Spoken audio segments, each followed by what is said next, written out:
armed forces kept the United States military in a perennial state of alert. In July of 1952, during the administration of Harry Truman, Washington, D.C. appeared to be the target of airborne intruders. But the prowlers weren't Soviet fighter planes. They seemed to be UFOs. Perhaps the most important sighting of all time was the so-called Washington merry-go-round.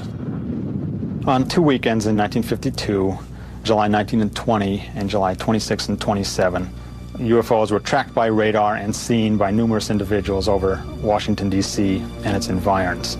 People at Andrews Air Force Base and at Washington National Airport went outside and could actually see objects in the sky that matched positions of blips on the radar scopes. And the net result of it was, for a couple days there, UFOs seemed to have had their way over the skies of Washington.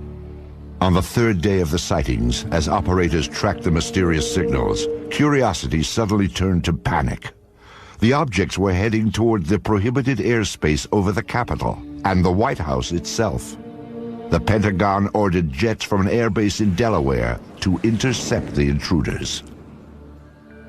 Al Chop was the Air Force's civilian spokesman on UFO issues. He was called to the radar room at Washington National as the dramatic incident unfolded. We were observing about 4 or 5 known flights and about 12 to 14 UFOs. And we saw the flight coming in from Delaware. We could see them on the radar scope, and the moment they came on the scope, all the UFOs disappeared.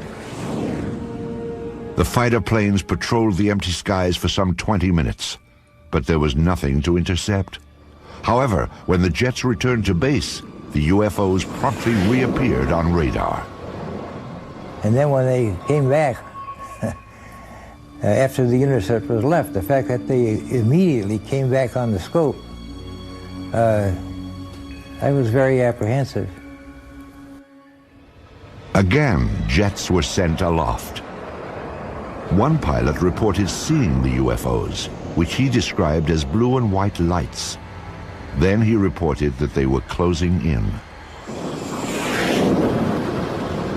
We could also see them on the radar scope, and we could see his return and the unknowns grouping around him. And he said, "They're all around me." And then he said later on, "What shall I do?" Well, what could we tell him? After a few minutes, the UFOs pulled back and then disappeared. The standoff was over. However, the extended episode had stunned the nation. That sighting has never been adequately explained. Because it happened in Washington, D.C., it alerted everybody right on up to the President of the United States and caused a national press conference by the Chief of Intelligence of the Air Force to try to calm everybody down. We have received and analyzed between 1,000 and 2,000 reports that have come to us from all kinds of sources. Of this great mass of reports, we have, as of date, come to only one firm conclusion, and that is that it does not contain any pattern of purpose or of consistency that we can relate with to any conceivable threat to the United States. General Sanford went on to explain that the sightings were merely an atmospheric anomaly, an inversion layer. Radar signals had bounced off this layer and picked up ground images of cars and buildings. Somehow, experienced radar operators at 3 different locations had misidentified them as UFOs. The press dutifully took down the story. They bought the explanations. It was still standard practice, and it was for many years, to accept whatever the government said about flying saucers, no matter how foolish it was when you looked at it carefully. The people at Washington National Airport and at Andrews were expert radar people and personnel. They'd been there for many, many years and could easily differentiate between ground clutter and true metallic objects. I mean, if they couldn't, they shouldn't have been radar operators. The senior radar air traffic controller at Washington National Airport, Harry Barnes, wrote his own account of the so-called Washington merry-go-round. He describes the objects as making right-angle turns, as hovering, as reversing their course and moving back upon their path. One radar tracked the objects as moving at approximately 7,000 miles per hour. He had never seen objects maneuver like this in his years of being over a radar scope. He didn't know what they were. There were a few others who did not believe the objects were simply a product of unusual weather conditions. At that time, I was convinced that these things were interplanetary machines of some kind, mainly because of what happened that night in the radar room at Washington National Airport. I'm convinced that those objects were real. We don't know what they are, and we don't know where they come from, but they are there. Of course, it's entirely possible that the military didn't really believe its own explanation of the UFOs. No fighters could catch up with these things, and they outmaneuvered the best that the military had to throw at them.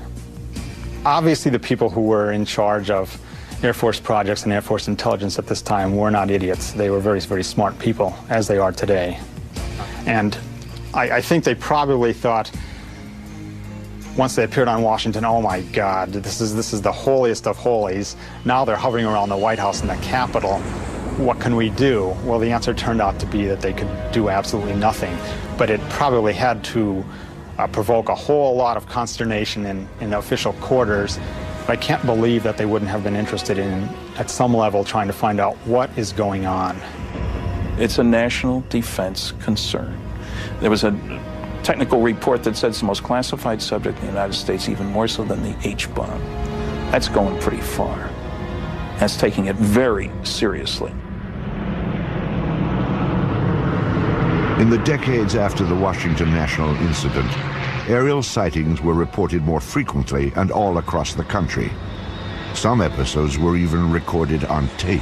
Dark 05, 327.1, 327.1. On March 25, 1995, 3 crew members on America West Flight 564 saw something unusual in the sky over Bovina, Texas.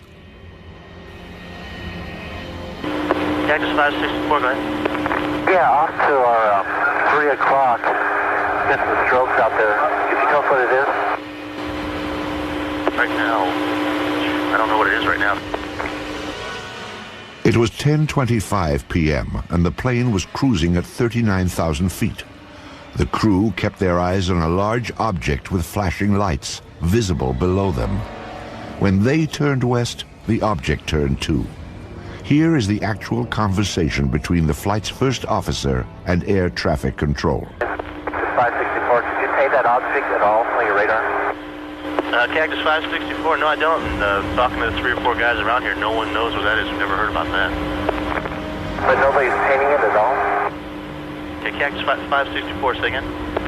There's nothing on the radars on the other centers at all on that particular area, that object that's up in the air? It's up in the air? Affirmative. No, no one knows anything about it. Eventually, the object moved in front of an active thundercloud. When lightning flashed, the crew got a better look. What's the altitude about? I don't know, probably right around 30,000 or so, and it's with a strobe, it starts from going counterclockwise, and the length is unbelievable. The airline crew was seeing something that ground radar was not picking up. Air traffic controllers alerted Cannon Air Force Base in eastern New Mexico to check if military aircraft, or perhaps weather balloons, were known to be in the area. Cannon 21. Cannon, go ahead. Hey, do you guys know if there was anything like a tethered balloon or anything released that should be above tie band? No, we haven't heard nothing about it. Okay. Guy at 39,000 says he sees something at 30,000 that the length is unbelievable and it has a strobe on it. Uh-huh. This is not good. Okay. What does that mean? I don't know. It's a UFO or something. It's that Roswell crap again. The desert just outside Roswell, New Mexico, was the site of a mysterious aircraft crash in July of 1947. Some 50 years later, the name Roswell had become synonymous with UFOs. And like Roswell, the experience of Flight 564's crew is still unexplained. Though crew members stick to their story, they prefer to remain anonymous. There's a lot of confusion, a lot of hesitancy about even reporting something like this, even in FAA, even in military. They're going to think we're crazy. I don't want to be grounded. I'm risking something here. And a lot of airline pilots feel that way too. Why should I report this? I don't want to be under a medical microscope here. I'm not losing my mind. Airlines don't like to employ people who see strange things. If you have a reputation in your company or your Air Force squadron as being the guy who saw the UFO from your F-18, I'm not sure I want to fly wing with him, you see. It's a subtle thing. Again, it goes back to denial. It's easier just to deny it and to say, all right, he's an oddball. Or she just saw something that just couldn't be seen, so she's probably not as reliable as she should be. The fear of ridicule or retribution has kept many UFO eyewitnesses silent. Still, some do step forward, at times with extraordinary revelations.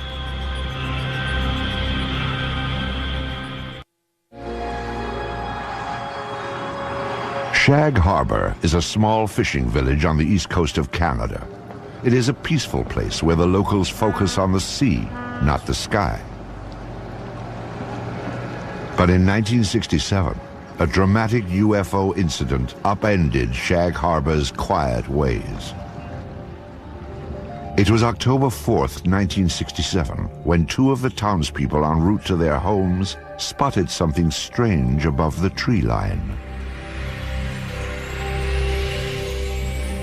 My friend and I were talking as I was driving, and all of a sudden my friend said, look at those lights in the sky. When we first seen them, they looked like they were stopped. Of course, we was driving in the car and we couldn't tell if they were stopped or if they were moving or what they were. And after we lost sight of it and we went around the corner, we gained sight of it for a few more seconds, then we lost sight of it again. I know I was scared when I first got out of the car because I wasn't very long getting into the house, like to get my father and get him to come out and have a look at it. And I was kind of hoping that it would stay there long enough for him to see it, and it did. And I come home and I told my mother about it, and first question, of course, was you drinking? And I said, no, I don't think so. Smith and Kendrick weren't the only ones to see the strange lights. Many of the locals watched as they flickered off and on. Suddenly, the luminous object turned on its side and plummeted into the harbor waters. Eyewitnesses rushed to notify the Royal Canadian Mounted Police, or RCMP. The people who initially arrived on the scene, the civilians who were called in to aid the RCMP, concerns were for survivors. Most people saw this thing occur from a distance, and it was initially thought that perhaps it was an airplane crash. But what the eyewitnesses saw, or in this case what RCMP officers saw when they arrived on the scene, there were at least 3 officers on the shoreline that at least saw a pale yellow light moving on the water. They all felt that it was something quite unusual. The RCMP officers were not alone in observing the mysterious object. They were surrounded by a small gathering of spectators. And we all seen it, the police seen it, and everybody was, I guess, startled by it, and none of the people that were there had ever seen anything like it before. And I know I hadn't. The witnesses stood and stared, mesmerized by the strange light on the water. Then, just as suddenly as it had appeared, the light vanished. A Coast Guard cutter was summoned, but local fishermen, already on board their vessels, headed for the spot where the light had last been seen. They were looking for survivors, but the only clue that anything had happened that night was a thick layer of an unknown substance. There was a great bubbly foam, and it was yellow, nothing I had ever seen before. You couldn't smell no odor or anything, and we went about probably 3 lengths of the boat, and we ran out of it. And we turned the boat around, and came back into it, and we ran out of it again. The foam, like the lights, eventually disappeared. When it was obvious there was no further sign of distress, the search ended for the evening. By the following morning, the RCMP had already made contact with nearby military bases. They were hoping to find a reasonable explanation for what they'd seen. There was none. This left the small town of Shag Harbor to become big news. It's a headline story throughout the North American press and beyond. And in that, it was said quite clearly, there were statements made by personnel at Canadian Forces headquarters in Ottawa saying that, yes, indeed, we are searching for the crash of what we believe to be an unidentified flying object. This is one of those rare cases where something indeed real has gone into the water, and it's not an aircraft, and it's not space junk. This was an official statement. Canadian Armed Forces clearly stated that the object was officially a UFO. But the question of where it went after hitting the water was still a mystery. Canada's Department of National Defence was determined to find out. Military authorities ordered an underwater search. Within hours of the sighting, a Navy diving team was bobbing off the shores of the tiny fishing village, scanning the harbor bottom for debris. Meanwhile, Shag Harbor residents were stunned by what was happening in their small town. Those who had been the first to witness the lights were quickly gaining notoriety. Everybody teased me a lot about seeing Martians and all this stuff, but I believe I see something. I did see something, there's no question about that. And what it was that I don't know, but it was something. It was definitely something. The people of Shag Harbor had no expectations. Roswell, although it occurred in '47, did not become, a story and a case until almost into the '80s, at least until '78. And they weren't influenced by that. Shag Harbor stood alone. Nothing was found during the Navy's 3-day vigil. On the 8th of October, the search was canceled. Media interest began to wane, and life in Shag Harbor settled back to normal. But researchers now claim there is more to this incident than originally revealed. 26 years later, the case was re-examined and unofficial information began to emerge. The men from the original Navy diving team were the first to talk, and what a story they had to tell. These men are claiming that there was a second operation, and their story has been corroborated by other Armed Forces personnel, that this UFO did not stay in the Shag Harbor area, but got away under the water and went up the coast and came to rest near Government Point. Now, at Government Point, you have a secret base. In those days, it was an American base on Canadian soil. To have an unidentified craft of any type sitting very near this facility and on some of their detection equipment would be a matter of extreme concern. The Shelbourne military base at Government Point is now closed. But at the time of the sightings, it was a first line of defense against Soviet threats. Here, American forces monitored for submarine activity using a sensitive underwater grid. According to the unofficial story, an object triggered the detection device, and a flotilla of Navy vessels responded. From our best information, 6 to 7 ships camped over the object for about a week, keeping an eye on it. Divers went down on it. One diver in particular makes no bones about it that this thing was an unidentified flying object, and there were things on it. And as the men put it, there was still activity in these crafts. And they're absolutely certain that it was nothing from this earth, that it was a UFO. So this does go beyond the official record by quite a stretch. According to researchers, other eyewitnesses have come forward, making this story difficult to dismiss. So what evidence do we have of this happening? We have 3 to 4 people that tell us the story that this did happen.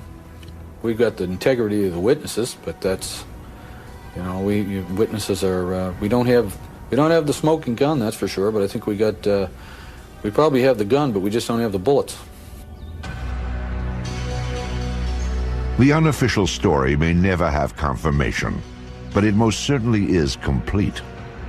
There is a beginning, a middle, and according to investigators, a surprising end. One of the things I enjoy most about the story is its end, because I suppose you could say, ufologically speaking, it has a happy ending, unlike most of these stories.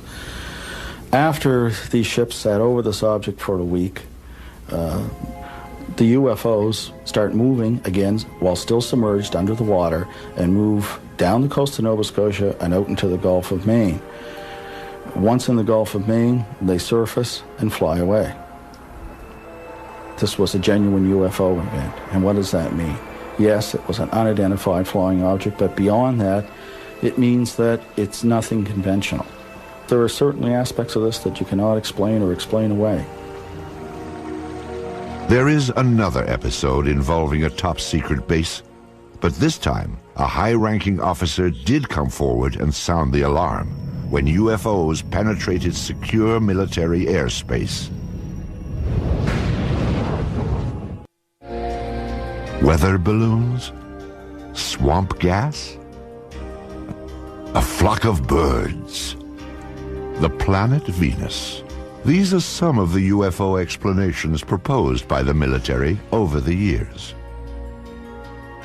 Ironically, some of the most unusual UFO episodes have been reported by military personnel, perhaps because they are trained to carefully observe their surroundings.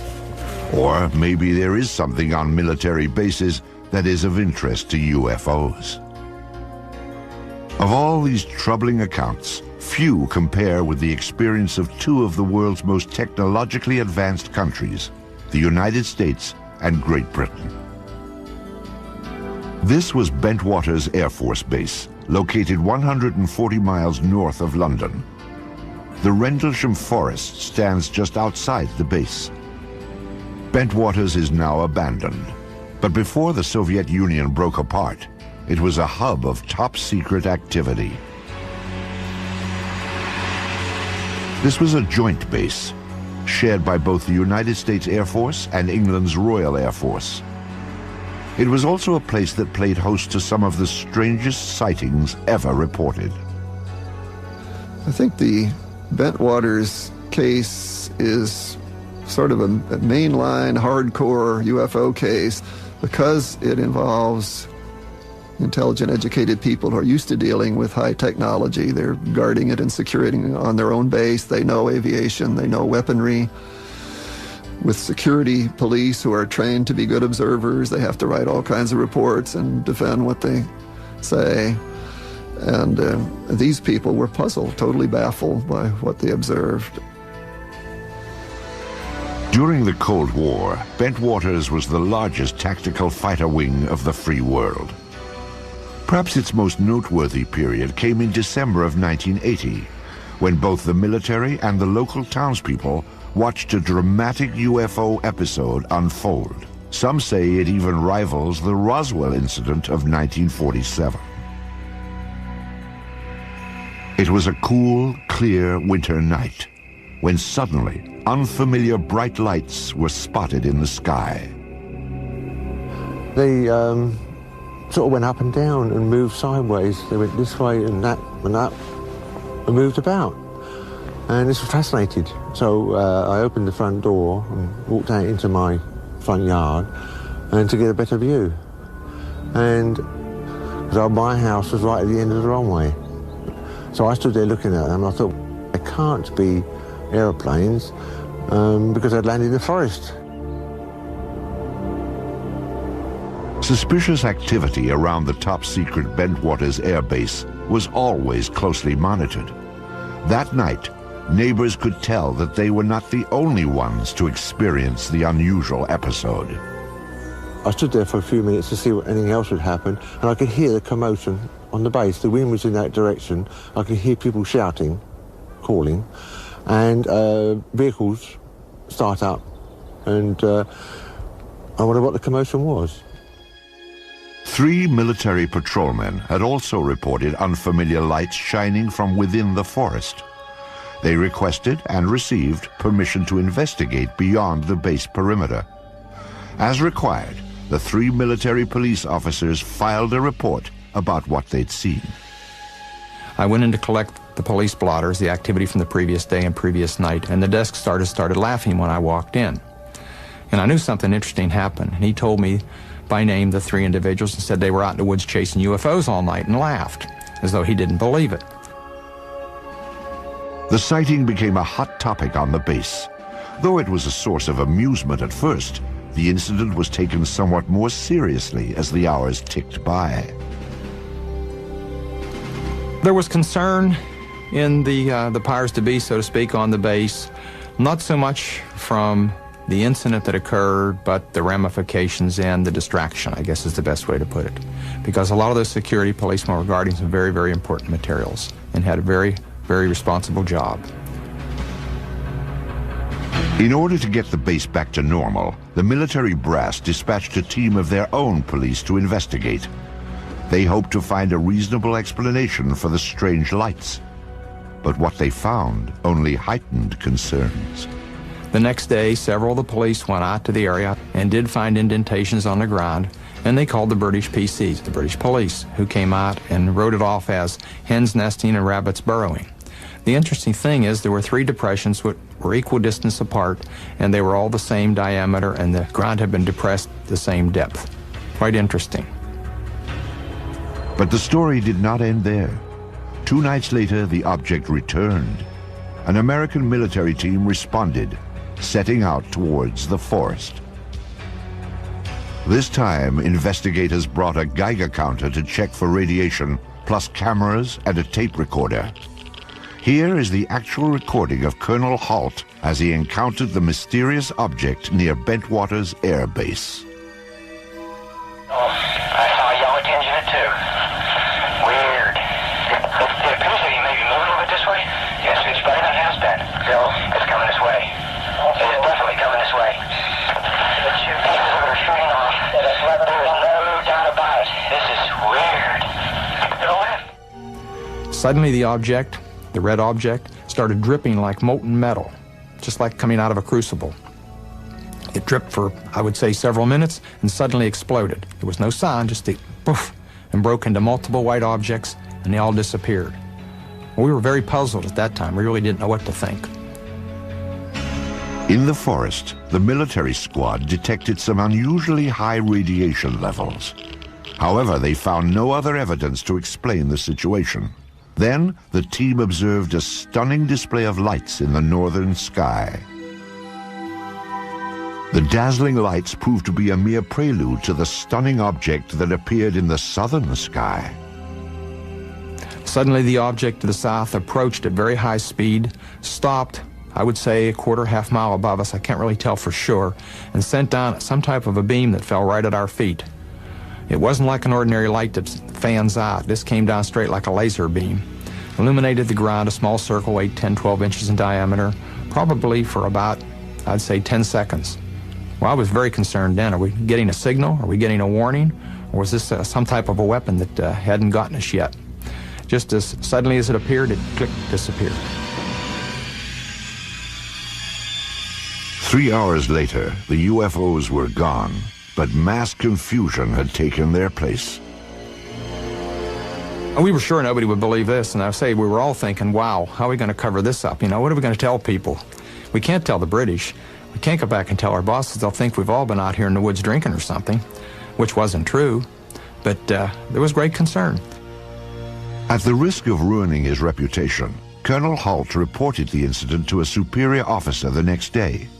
He then turned in his audio cassette from the night before.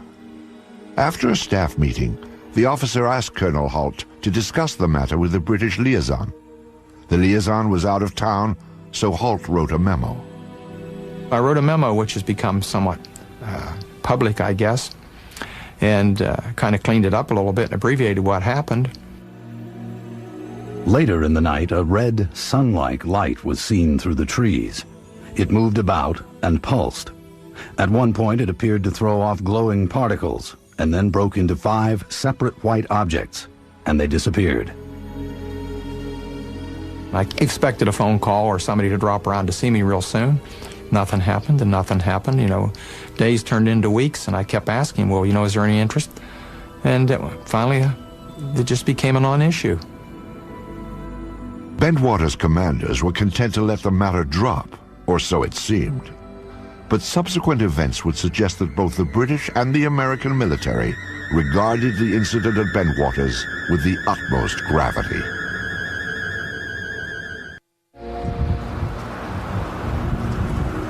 Shortly after Christmas in 1980, a series of bold UFO approaches apparently challenged the security of a top-secret airbase north of London. Lieutenant Colonel Charles Halt, Deputy Base Commander of the Joint American-British Outpost, was among the eyewitnesses. However, his reports to other Bentwaters officers elicited no response. Still, there is evidence that the incident was not ignored. Indeed, far from it. The local townspeople were among those who noticed a change around Bentwaters. I had customers come round to my garage who were military men. I asked what was going on, and they said, well, they weren't allowed to say. And I had 1 or 2 officer customers, and I asked them, and they weren't allowed to say either. I don't know why. British UFO researchers Dot Street and Brenda Butler attempted to interview eyewitnesses, but were barred from the base. They didn't say it was a UFO, they said something had happened in the forest. And when we came down and we actually tried to interview people, we were just stopped. A breakthrough came for the UFO investigators when military personnel began to reveal a bizarre story that included more than just the sighting. They claimed an alien craft controlled by extraterrestrials landed in Rendlesham Forest and made contact with American officers. These curious reports have been ignored or denied by government and military officials. Despite this dismissive reaction, some say that the armed forces were keenly interested in the events at Bentwaters. People did investigate. They did it from an arm's length. I was never formally debriefed, and I can't, to this day, can't believe that. I do believe some people crept around the base, so to speak. I do believe there were multiple agencies with a great deal of interest that probed discreetly. I can't explain. I've had people indirectly approach me trying to pry information out and to find out what was going on. Military officials offered only conventional explanations for the extraordinary reports. Among them, that a satellite had fragmented as it re-entered the Earth's atmosphere. I can't rule out that a satellite didn't fall, or a portion of a satellite didn't fall in that area, but how would one account for the object moving through the trees? And the objects in the sky, they did not fall down. They stayed in the sky and moved about in sharp angular patterns, and there were 3 of them. And indeed, it does seem that some space debris did come through at around about the time concerned. But it should be remembered, of course, that the Bentwaters incident occurred over a series of nights. Another explanation for the sighting was refraction of the beam sent out by a nearby lighthouse. Clearly, something extremely unusual happened. The skeptical explanation that it was the lighthouse light reflecting strangely through the woods doesn't make any sense, because why hadn't they encountered that problem before since? If it's this lighthouse, the atmospheric conditions would have been such that at some other point it would have happened, but it never did.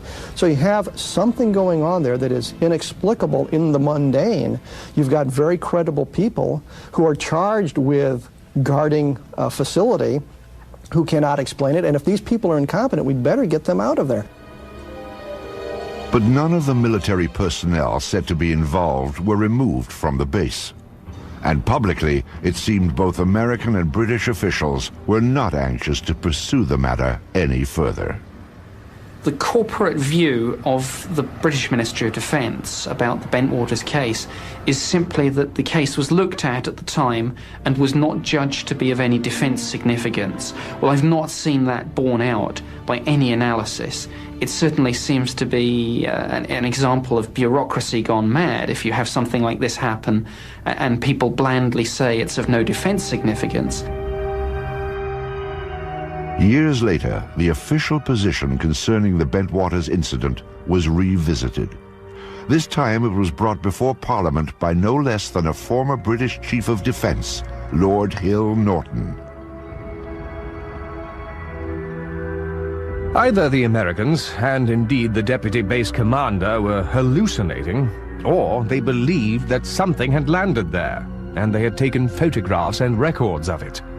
In either event, it must be of interest to the defense of the United Kingdom. Despite such pronouncements, the military kept quiet about the incident at Bentwaters. Oh, there's no doubt in my mind it was some type of a cover-up. And I think there were some misleading stories put out. Somebody didn't want the general public to be aware of what had happened. Some 2 decades later, all physical evidence supposedly gathered during the incident is missing. No photographs have been found, although 3 separate search teams took pictures. And the military has no comment about the Geiger counter's high radiation readings in Rendlesham Forest. Perhaps the incident at Bentwaters Air Base in December of 1980 will never be fully explained.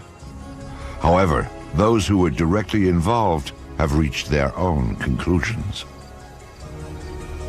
I think something totally out of the ordinary happened, something that we don't have an explanation for, and I'd certainly like to have one.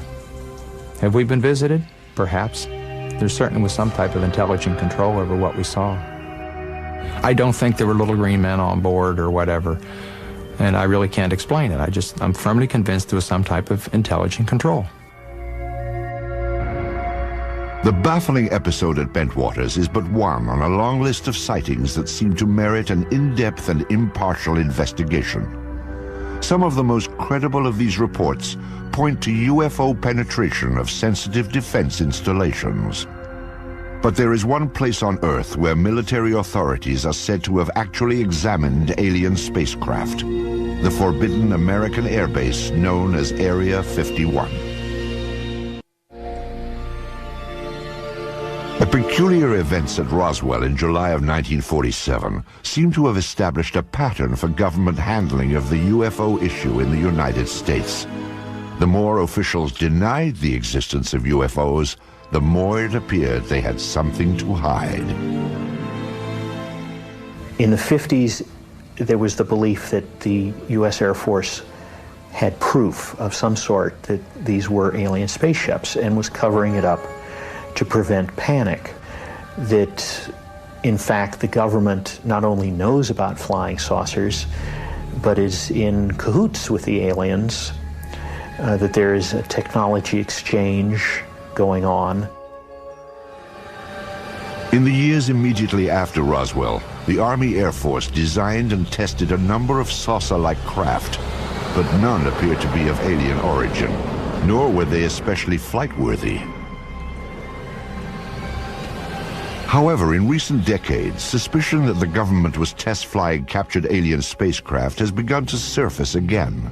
Attention focused on an ancient dry lake bed deep in the desert of Nevada, at the heart of the Nellis Air Force Range. It is a top-secret test site known as Area 51. There's a new body of folklore growing up around UFOs, and this is associated with Area 51, which is part of the Nevada test site. And the story is that flying saucer technology is being tested and flown in extraordinarily advanced aircraft that are being developed there. There doesn't seem to be any question that there are extraordinarily advanced aircraft being test flown there, and this has been going on for some years.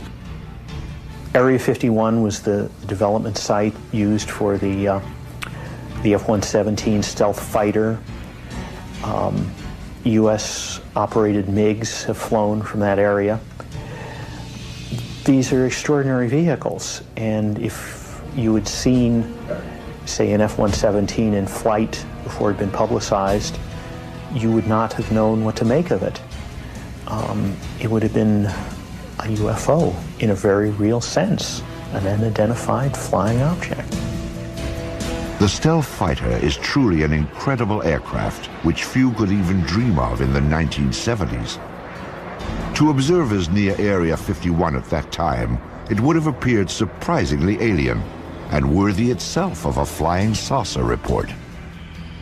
What's really interesting is that as long ago as 1947, people were reporting the boomerang-shaped UFO, which now looks very much like what is being flown as part of the stealth technology.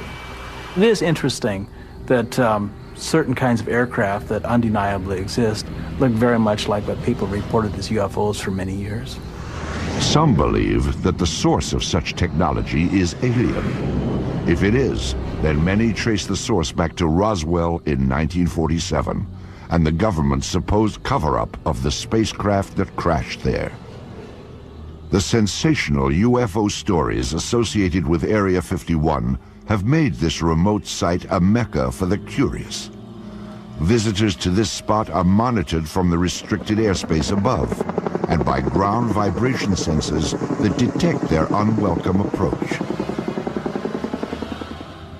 The surrounding mountaintops hold still other devices that scan for any movement below. Once they are alerted, private security forces move in to discourage the curious from getting closer. For those who defy these measures, trying for a glimpse inside, there is one last chilling warning. Deadly force will be used if you come any closer. Persistent rumors about alien technology prompted the investigative arm of Congress to reopen the Roswell case in 1994. The General Accounting Office, or GAO, searched for all records related to the events of 1947 and then issued a report on their findings. The General Accounting Office report is brief, like most of their reports, and it simply describes what they did to try to discover what happened in Roswell, which was contact the usual suspects, the CIA, the FBI, the National Security Agency, and so forth, and ask if they had information on Roswell, and ask to see certain records there. But essentially, they couldn't find any documents on Roswell at all, period. In fact, the GAO revealed that every document relating to Roswell had been destroyed illegally. When you really look carefully at the phenomenon, there's no question that some UFOs are alien spacecraft, that some government officials have known this since 1947, and this is the biggest story of the millennium. Also, I think we need a new generation of journalists who will give this story the attention it deserves. If we spent 1/10 the effort that was spent on Monica Lewinsky on getting to the truth about flying saucers, we all know what was going on in 6 months. Who was responsible for destroying the Roswell papers?